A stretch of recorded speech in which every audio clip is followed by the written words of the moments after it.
Investigators have determined that Damian Sanderson was a victim of homicide by Miles Sanderson. Tonight, RCMP in Saskatchewan say one man acted alone in last month's stabbing rampage on the James Smith Cree Nation. Gangs and the drugs are come to a point in my community where my community is living in fear. People are feeling powerless. A Dene First Nation in northern Saskatchewan declares a state of emergency. Outcomes for our children in care have been homelessness, incarceration, mental health issues. And the Chiefs in Manitoba go to court against the provincial government in a $1 billion lawsuit over childcare.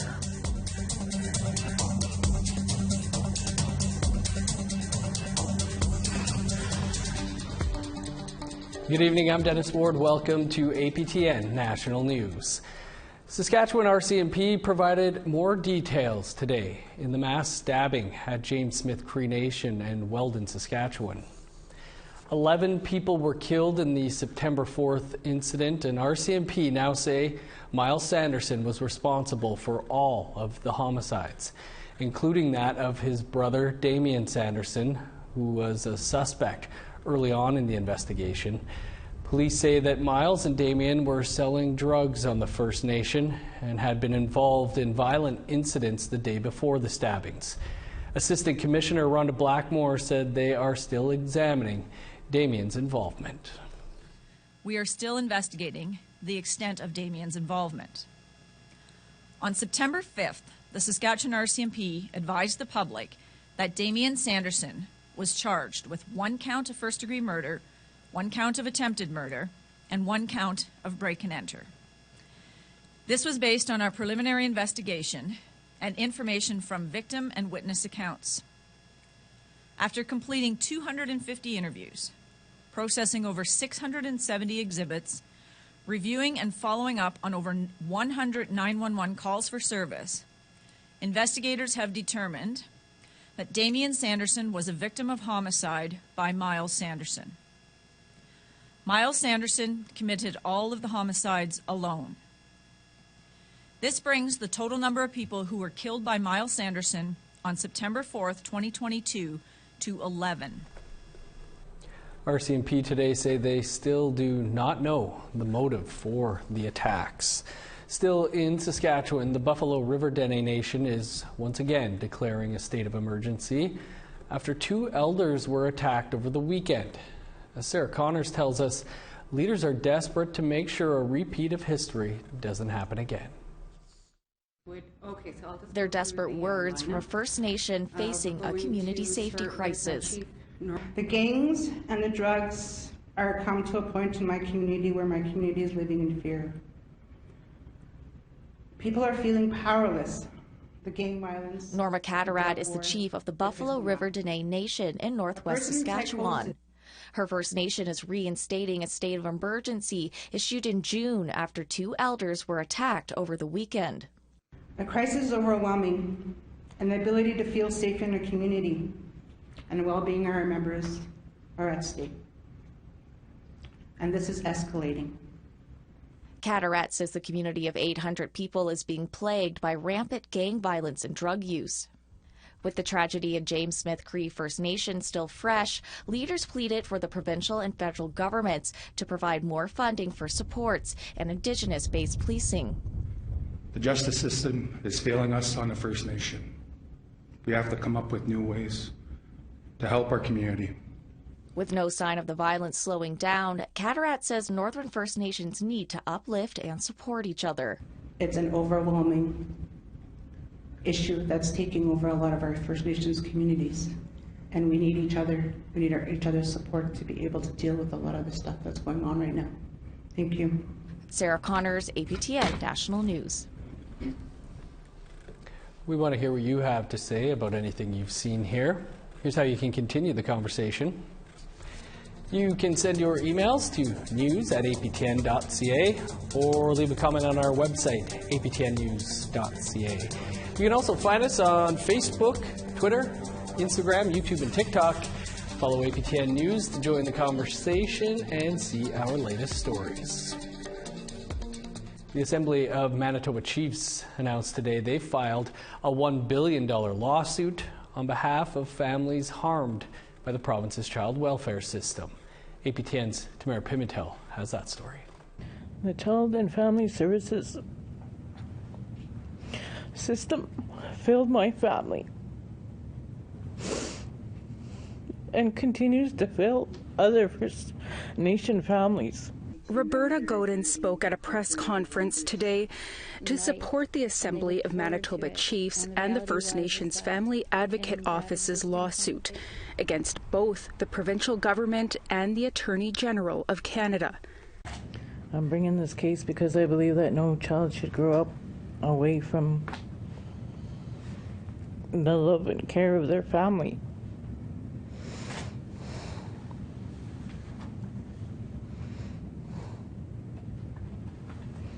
No parent should be denied the right or responsibility to love and care for their children. The lawsuit says the child welfare system in Manitoba has failed children, their families, and their communities. The move comes months after the federal government reached a $20 billion settlement with the Assembly of First Nations. It's meant to support children on reserve.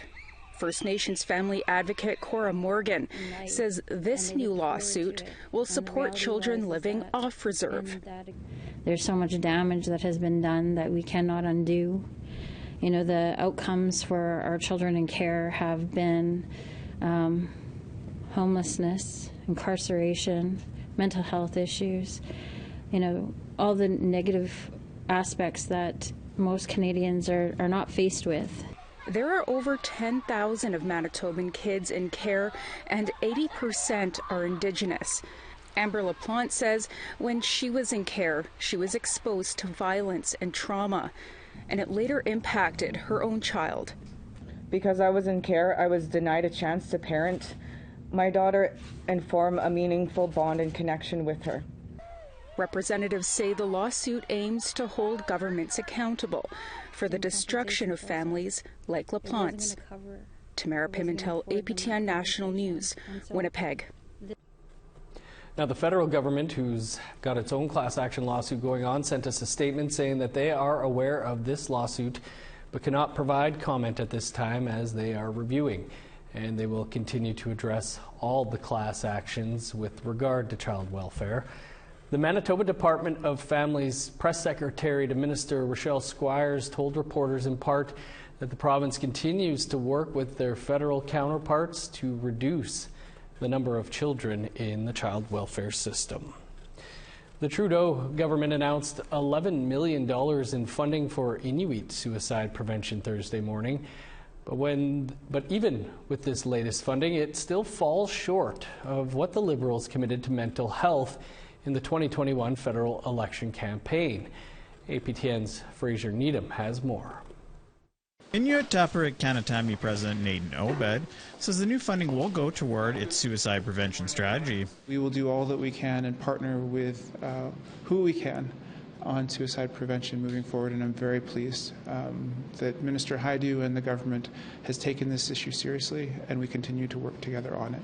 ITK launched the strategy in 2016, and according to the organization's documents, suicide prevention considers the entire lifespan of the individual, as well as what can be done to provide support for families and individuals in the wake of adverse experiences that we know increase suicide risk.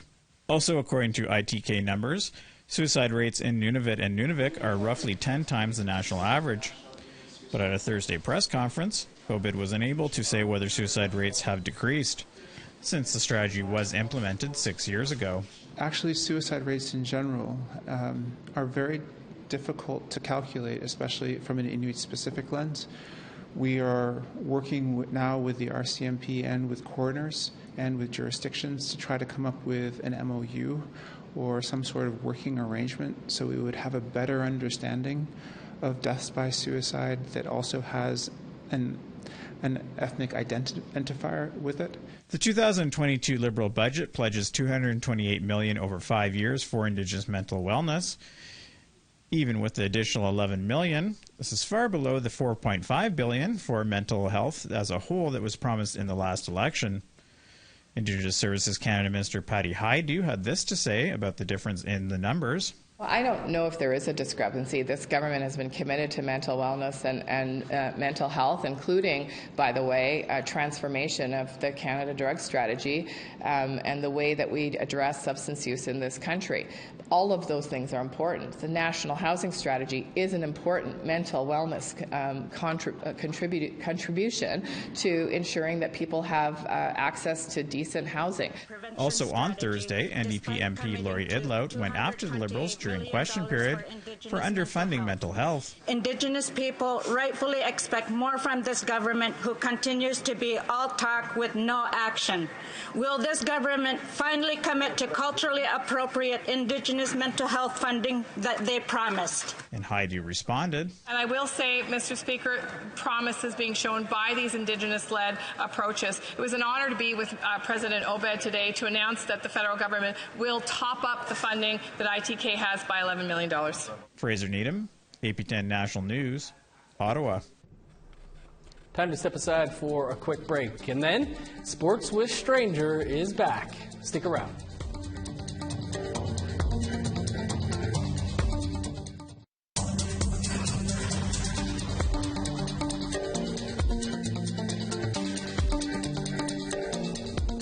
Welcome back. The long regulatory road for Nunavut's Baffinland iron ore mine is nearing an end, with a decision that means at least a temporary reprieve for the over 1,100 jobs the North Baffin Island mine has created. Our Kent Driscoll is joining us now from Iqaluit. Kent, how did we get here and what's still yet to come? Thanks. Now, first let's start with how we got here. The Baffinland iron ore mine is located in northeastern Baffin Island, in between the communities of Pond Inlet and Arctic Bay. They're currently cleared to mine just over 4 million tons of iron ore annually. They want to mine 12 million tons a year. And yesterday, they received approval from the Department of Northern Affairs to mine 6 million tons of iron ore annually. Now, the way Nunavut's land use regime works, the Nunavut Impact Review Board makes a recommendation to the Feds, Northern Affairs. That's all it is, a recommendation. It's up to the Federal Department of Northern Affairs to accept or reject those recommendations.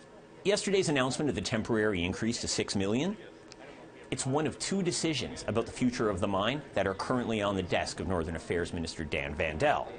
The Impact Review Board recommended in favor of the increase to 6 million, but recommended against the increase to 12 million tons a year. Vandel's office has indicated that a decision on the 12 million should be coming in about a month.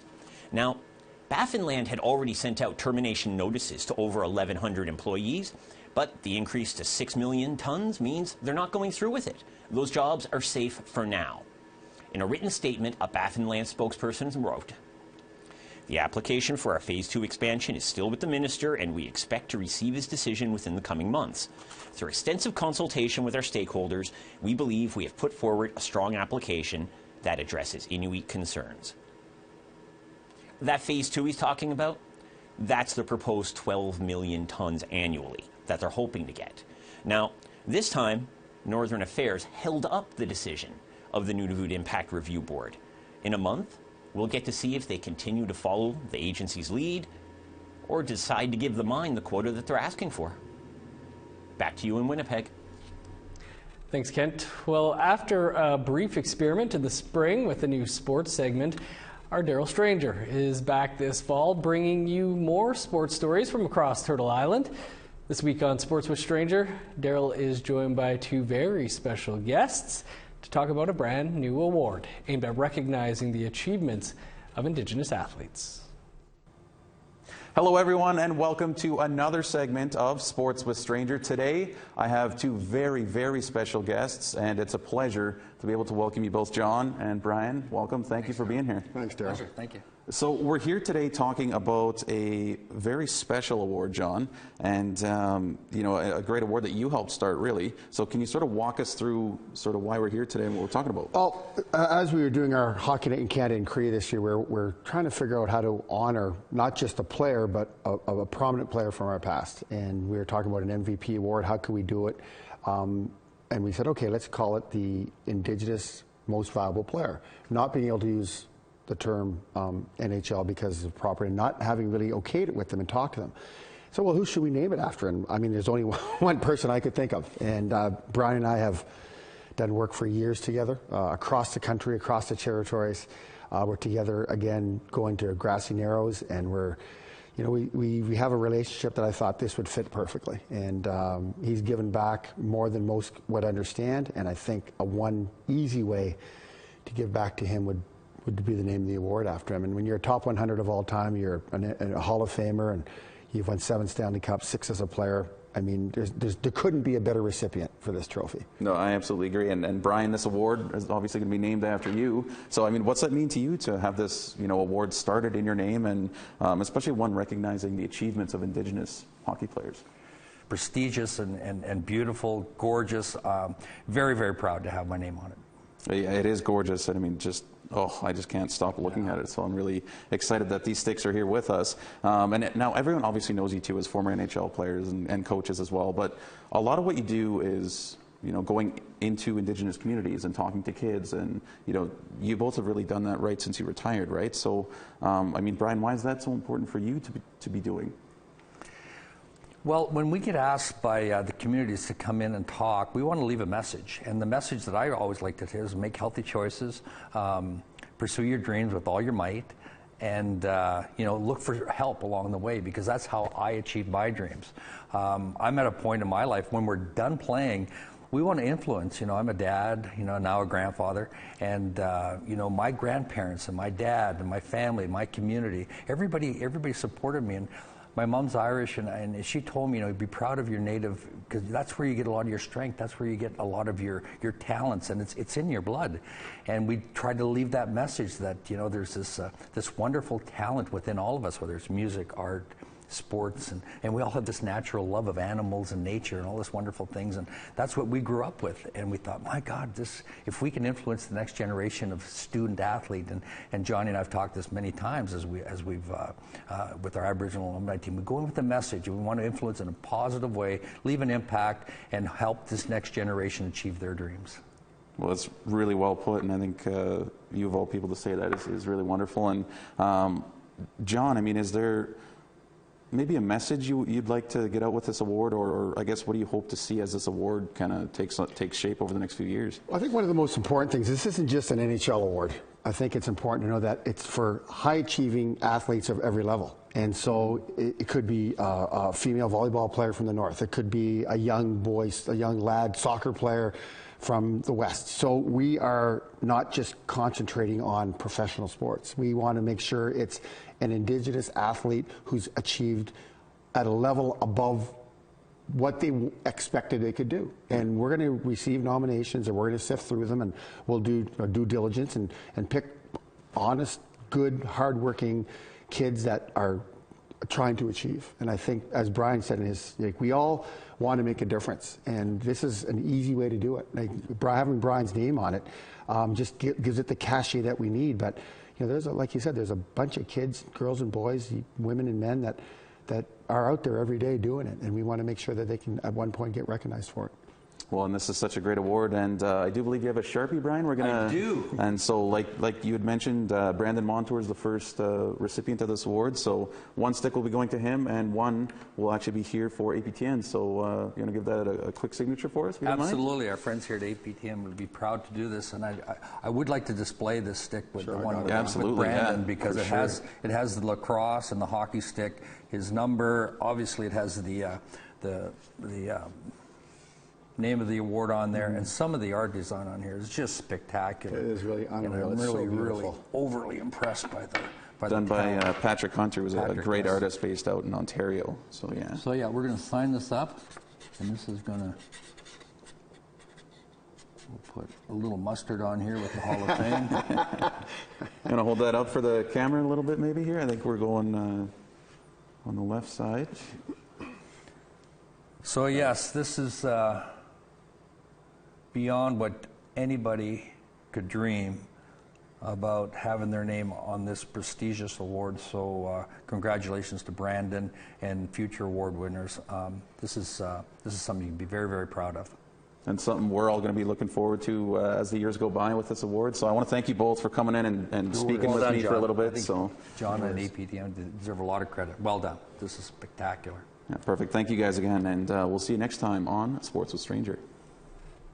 And those sticks are absolutely stunning. Daryl and I played a little hockey with them earlier today. Just kidding, those sticks should never touch the floor or the ice. We have a preview coming up of tonight's season premiere of Nation to Nation. That's after the break. Stay with us.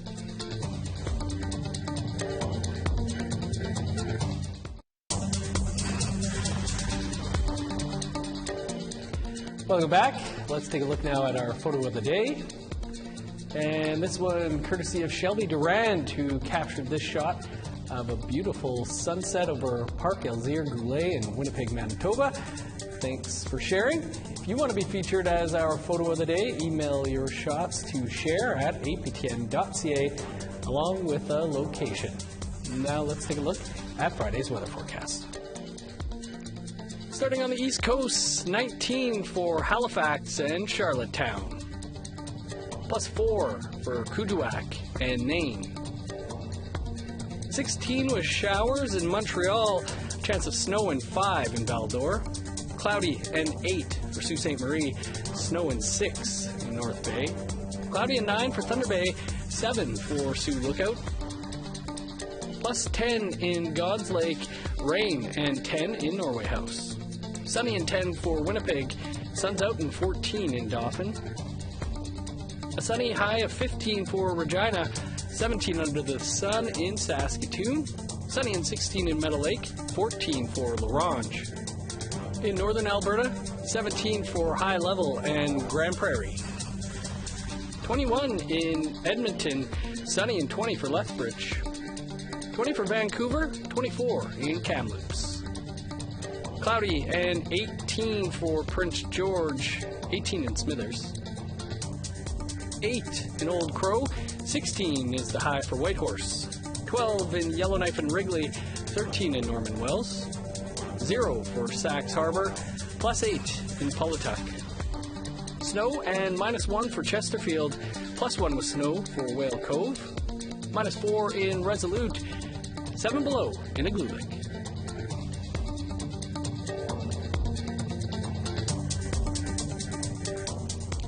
Coming up tonight, right after the newscast, is the season premiere of Nation to Nation. Here's a preview. I'm Lindsay Richardson, and tonight on Nation to Nation, the provincial election is over, and the CAQ is back for the next 4 years. AFNQL Regional Chief Ghislain Picard and Cree Grand Chief Mandy Galmasti join us with context and what it all means for Indigenous people. Quebec might deny systemic racism, but it's the crux of a multi-million-dollar lawsuit filed by Joyce Echaquan's family. Their lawyer weighs in on their next steps. And finally, how Chisasibi is leading the charge as the first community in Quebec undertaking ground searches at a residential school site. All that and more coming up right after the news. Thanks, Lindsay. Looks great. You can catch that in less than 2 minutes' time. So that's all the time we have for your APTN National News for this Thursday. For much more, visit our website, aptnnews.ca. I'm Dennis Ward. Thanks for being with us. Have a great night.